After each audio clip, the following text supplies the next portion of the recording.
Breaking news, Michael Bloomberg publishing an op-ed saying he will not enter the race to be president of the United States. I'm going to read just a few lines here. Over the last several months, many Americans have urged me to run for president as an independent, and some who don't like the current candidates have said it is my patriotic duty to do so. I appreciate their appeals, and I have given the question serious consideration. The deadline to answer is now because of ballot access requirements. But when I look at the data, it is clear to me that if I entered the race, I could not win. I believe I could win a number of diverse states, but not enough to win the 270 electoral college votes necessary to win the presidency.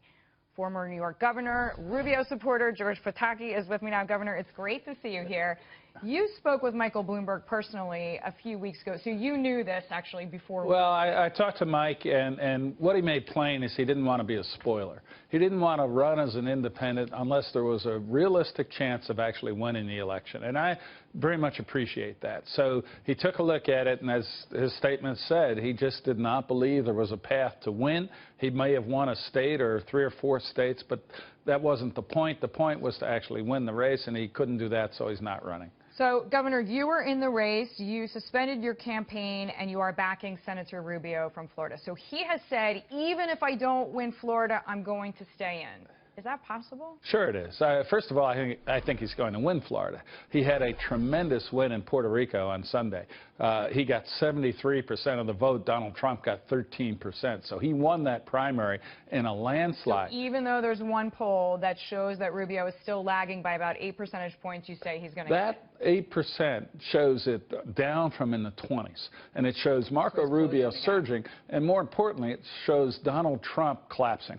And you look back to Super Tuesday, Donald Trump, in theory, had a good day. He underperformed his polling enormously. He got less votes total than Rubio and Cruz combined. So I think this is still wide open, and I think Marco Rubio, first, I think he's going to win Florida, but even if he doesn't, I hope he stays in and continues to fight through. What about Michigan? I mean, this is so important tomorrow. I mean, I know there's 3 other states that are in contest, but Michigan really tests Donald Trump's so-called Rust Belt appeal. How well does Rubio have to do? I mean, can he get away with coming in 4th? I think he clearly does not have to win Michigan. His focus has been appropriately on Florida. I'm not an analyst who's going to say he's got to be 2nd or he's got to be 4th or he's got to be 3rd.